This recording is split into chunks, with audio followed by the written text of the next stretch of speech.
UGC ने उच्च शिक्षा संस्थानों में धर्म, जाति, लिंग और अन्य आधार पर भेदभाव खत्म करने के लिए नए नियम लागू कर दिए हैं। सभी संस्थानों को समान अवसर केंद्र स्थापित करने के लिए दिए जाएंगे।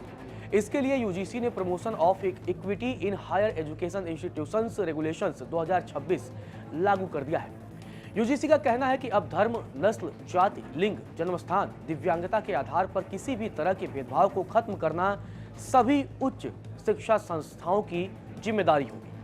इस नियम में ओबीसी को एससी एसटी के साथ जातिगत भेदभाव की परिभाषा में शामिल किया गया है, जिससे सामान्य वर्ग के छात्रों में विवाद पैदा हो गया है। सामान्य वर्ग के छात्रों को डर है कि इसका दुरुपयोग किया जा सकता है, उन्हें फंसाया जा सकता है।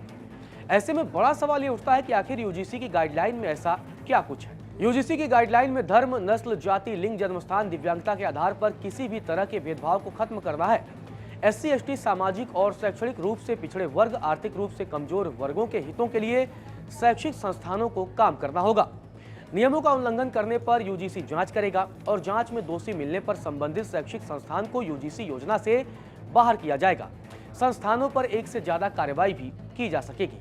अब बड़ा सवाल यह है कि विवाद क्यों गहरा रहा है। दरअसल आपको बता दें कि संसद की शिक्षा, महिला, बाल और युवा संबंधी मामलों की संसदीय समिति ने यूजीसी के ड्राफ्ट रेगुलेशंस की समीक्षा करने के बाद 8 दिसंबर 2025 को सरकार को एक ड्राफ्ट सौंपा, जिसके चेयरमैन कांग्रेस के सांसद दिग्विजय सिंह हैं। ओबीसी को यूजीसी के ड्राफ्ट में नहीं रखा गया था। इसके साथ ही ये सिफारिश भी दी गई कि इक्विटी कमेटी में एससी, एसटी, ओबीसी से आधे से ज्यादा प्रतिनिधित्व भी हो। इन सिफारिशों के बाद यूजीसी ने फाइनल रेगुलेशंस में कई बदलाव करते हुए इसे जनवरी 2026 में नोटिफाई कर दिया, जैसे कि ओबीसी को शामिल करना और फॉल्स कंप्लेंट पर जुर्माने का प्रावधान हटाना। कई रिपोर्ट और सोशल मीडिया में ये कहा जा रहा है कि दिग्विजय सिंह की अगुवाई वाली संसदीय समिति ने ओबीसी को शामिल करने की सिफारिश की, जिससे फाइनल गाइडलाइन प्रभावित हुई। यह एक और बात है कि फॉल्स रिपोर्ट करने वाला जो मामला है, पहले उसमें जुर्माने का प्रावधान था, फिर यह कहा गया कि जुर्माने को हटा दिया गया। मतलब यह था कि पहले अगर कोई गलत शिकायत दर्ज कराता है और जांच में यह पाया जाता है कि यह शिकायत गलत है तो उस पर जुर्माना लगाया जाता है, लेकिन इस प्रावधान को हटा दिया गया। इससे कोई भी व्यक्ति, क्योंकि अब उसे डर नहीं है जुर्माने का, तो वो ऐसे में कई बार की संभावना इस बात की भी बन जाती है कि वो शिकायत दर्ज करा दे। यहाँ एक और बड़ा सवाल यह है कि आखिर विरोध क्यों हो रहा है। दरअसल जब यूजीसी के ड्राफ्ट में ओबीसी को बाहर रखा गया तो उसकी आलोचना की गई।